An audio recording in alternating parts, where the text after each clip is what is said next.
UFC 276, July 2nd, International Fight Week, and you're looking right there at a man with a mission, Jared Cannonier. Is he the next UFC middleweight champion? You'll get your chance, Jared, against Israel Adesanya. Dude, what's the mindset like at this moment? Normal as ever. We are 8-9 days away. So pretty normal. We just wrapped up camp, got a few more workouts to do here, and then off to National Fight Week come next week. So normal as ever, not really as excited as everybody else is. Everybody's getting excited for this thing. This is a big event. It's International Fight Week is back. The world is coming back to its senses now. So things are happening around the world. And with me, of course. Well, so, I gotta ask you, why are you so calm? Is that natural, or is that what you're forcing yourself to do to keep focus? I mean, your name's on the marquee. This is obviously the major leagues of your profession, but no change in the demeanor? No. Why change it when what I've been doing is what's got me here? So, why flip the script and start acting all brand new and different, as if, that's going to work. Yeah. That leads to uncertainty. So I'm staying the path, staying true to the path, keeping my nose to the grindstone and working my ass off and getting ready to go in there and handle my business. Dude, if I were you, I would sleep on a bed of power crystals, whatever it takes, man. This is your chance. This is your opportunity. Does that get you giddy thinking about the title? Does it get you angry? How do you deal with that emotion about what your goal is up going against Israel Adesanya? I don't think about the title, man. It's merely a byproduct. It's nothing that nothing that I'm striving to attain. I can't wait to get my hands on the UFC title. No, that's not what I'm telling myself. The title is inconsequential to me, to be honest. The fight, the performance, that's what's precious to me. The work that I do leading to that, the preparation for all that, the levels that I achieve, the skills that I acquire, all that shit, that's what's important to me. And I've done that. I'm doing that. I'm ready. I'm prepared. That's the thing that gets me excited. That makes me feel like, yes, I'm the shit. Being ready. Being the shit makes me feel like I'm the shit. Not being in a position where people say, ooh, that doesn't make me feel like the shit. No, I do the work to make me feel the way I do. And as far as leading up to this fight, that's just me. That's my mindset. I don't want anything extra. Everything else is extra, to be honest. Only thing that really matters is what I do when the ref says go. And that's the only thing I'm really focused on. I don't really have to force myself to not be excited or not think about the title or anything like that. It's small to me, to be honest. That's just my perspective, You seem like you're in the perfect spot to fight for it then, to be honest with you. Well, all right. I guess that's why I'm here then, huh? Yeah, there it is. Look, you're going to have a tough test. No one's doubting that. Your opponent saying publicly this is going to look like Anderson Silva and Forrest Griffin. I guess he's trying to push your buttons. Does that work at all? It doesn't sound like it is. No, I mean, what people say on the other side of the world has literally no effect on me. Even when people turn around and tell me what people said on the other side of the world, if anything, it makes it even less significant to me. Oh, he said that? Well, thank you for telling me and bringing me that bullshit that I didn't really need to hear. It's not going to motivate me or inspire me to do anything different. I'm not one to hear somebody say something and then go, he said what? And then go start working out real hard or anything like that. I'm not mentally weak like that. I'm too mentally strong to be affected by mere words, man. So the only thing I'm really affected by is people getting up in my space with that energy, and then that's when I'm elated to deal with it. Oh, okay. Now I can reciprocate with a smile on my face. I'm not gonna get mad and get angry or anything like that. I don't need that to handle you, to put you away, to X you out of my existence. So that's what it is. Now if I did use that energy, people will be in trouble. And I might get in trouble, and I might get in trouble afterwards. So okay. I mean, if you can harness that in the fight itself, that's great. But look, it's not needed though. Your journey has been so incredible to get here, to fight for a title for the first time now at 38, but to be in the condition. I don't necessarily mean physically. I mean, like, this is the best version last couple fights I've ever seen of you. So what happened in the Robert Whittaker fight that took you to another level? Was it just like starting too late and you figured something out? Because you've been a different man since the third round of that fight, it seemed. I wouldn't say anything happened in the Robert fight. I mean, the dude broke my arm in the first minute of the fight. So you said after the third round, man, the first round was the hardest round of that fight. Yeah. You sustain a traumatic injury like that, and I didn't wince. I just thought in my mind, like, fuck, here we go. All right, how can I do it? Nothing really clicked. I've just been getting better, with each camp, with each week, each day, each hour, each moment that I spend on the mats. I'm not wasting my time. So with time, I'm just going to keep getting better. So that's why. Yeah, saying you keep getting better is kind of what I'm saying in a way where, like, you found something around 3 against Whittaker. You weren't able to finish it.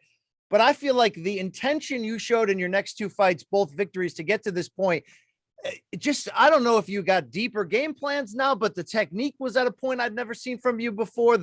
It seemed like you weren't waiting around either, that you had a game plan and you were ready to implement it. So I don't know, was there a confidence gap the last few fights that took you to another level?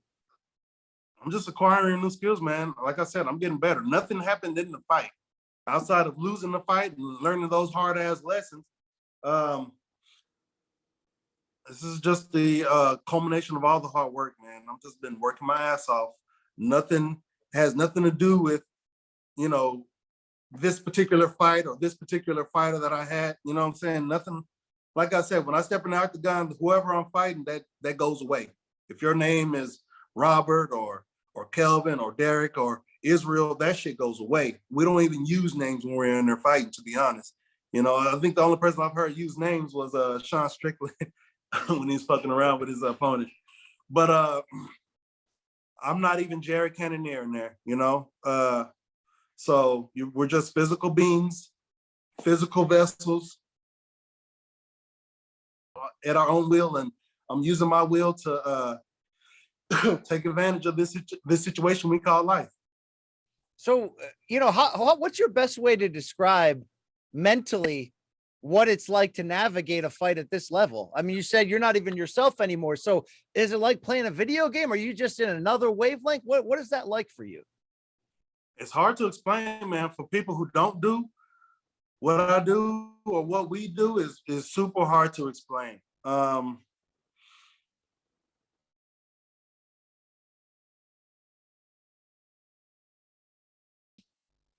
Shit, it's hard to explain, man. I'm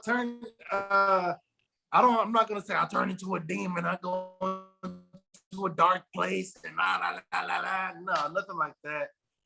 It's not a dark place. It's another place for me to go, I guess. I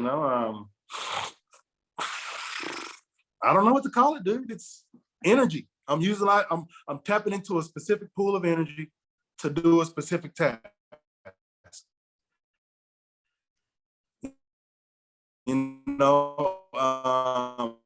Same thing when we do. It's not the same energy, but we tap into our children or when we're engaging with our coworkers. There's a certain energy that we use for each and every one of those situations.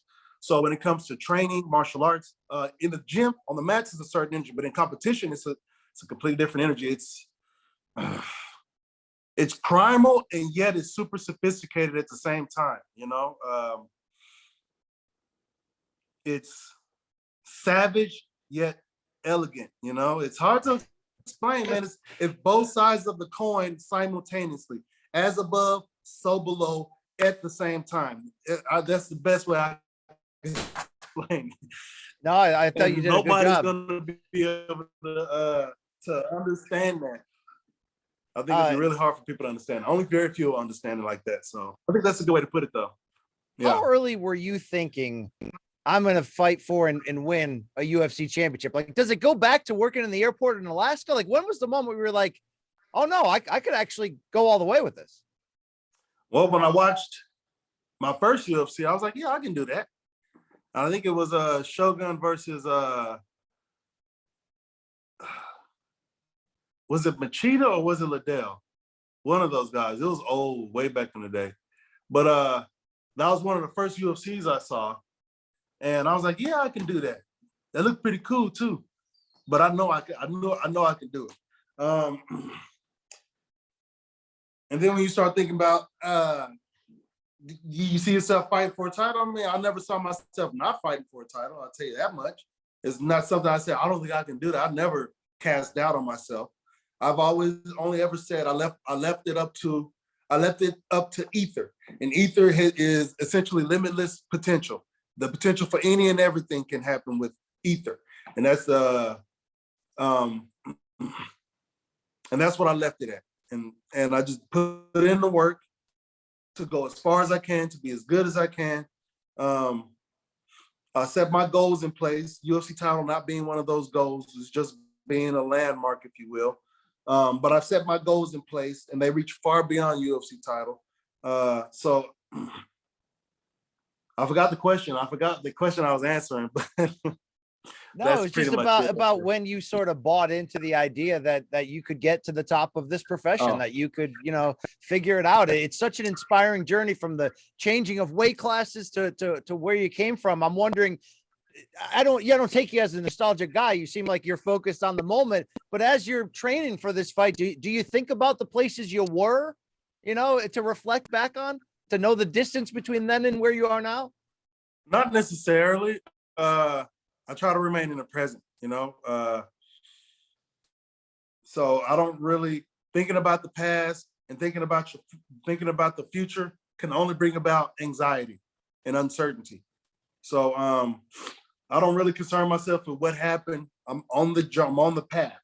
I came from there. So it's a part of me. It's ingrained in me. I don't need to really come out of the now and go back into that and be like, wow, yeah. No, I'm only looking forward, because that's the only, if I'm looking back, then I'm going back. You know how when you're driving and when you're driving down the street, somebody's looking over to the side and they start to veer over to the side. It's just something that I'm trying not to do here with my career. So I don't really focus on, with my life in general, I don't really focus on what the past, what's happened in the past or anything like that. Only if I can draw inspiration, information, or anything like that to help me now will I do that. But going back and thinking like, wow, I used to be a fat ass and blah blah blah, I never would have thought. No, that's anxiety, that's doubt, that's not beneficial to me winning the UFC title. That's for damn sure. And there's going to be plenty of years for that coming up where you could, flex in the mirror and think about all those chicks that missed out on. All right. But back to the fight. I'm telling my kids about it. Yeah. Don't tell, no details there. Look, people want to know about this fight, how you're going to do this. Do you feel like you've seen enough tape on Adesanya that's negative that you feel like you have an idea exactly how you're going to beat him? Or is it going to just be reactive and come to you based on what he brings in there? I don't really rely on tape to figure out what I'm going to do in the fight or what they're going to do in the fight. It's a good tool to use to see if any tendencies I have, but I'm not putting too much weight on the tape I'm watching or anything like that. So, yes, I do watch them. I've been watching them like crazy because I'm doing what I can to be more prepared for him. What was that question again? Is there anything I see that I can help me I can use? We see lots of things. If somebody throws a jab, there's an opening. So I'm watching how he throws his jab. Somebody throws a kick, there's an opening. So I'm watching how he throws his kicks and stuff like that. I'm trying to get used to his timing, all that stuff that we use tape for, there's been a lot of common opponents.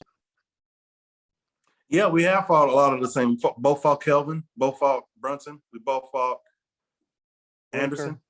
Yeah. We both fought Whittaker. Yeah. We got a lot of common opponents. So but yeah, I'm not putting too much weight into those bouts. again, when it comes to these fights, not just this one, but all of them, I watch film, but the goal in camp is to be prepared for what I'm going to do, not be prepared for what they may or may not do. So yes, yes and no. I do take some stuff from video, but I don't want to take too much from it and get caught in a loop or any sort of habit or anything like that. Do you see this fight being a stand-up fight for as long as it lasts? It's an MMA fight. So he will try to stay on his feet.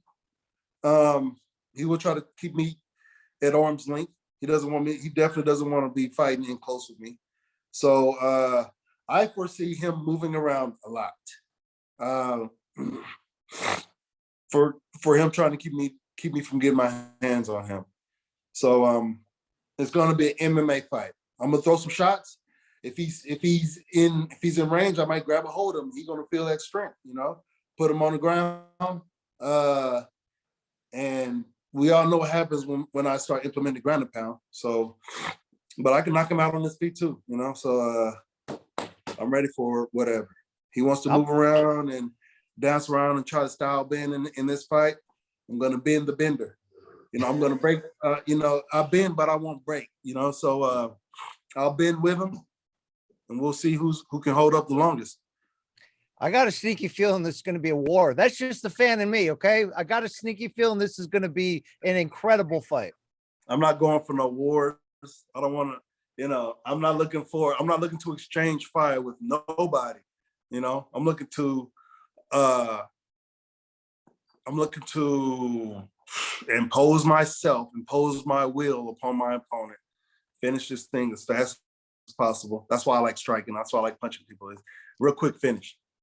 So, July 2nd, UFC 276. We're going to find out. Jared Cannonier, I wish you well. Always great to chat with. I don't think you get the rep that you deserve. As a great interview, deep soul, a lot going on up there. All right. So I enjoyed it. Best of luck heading into this big one. All right. Thank you, Brian. I appreciate it.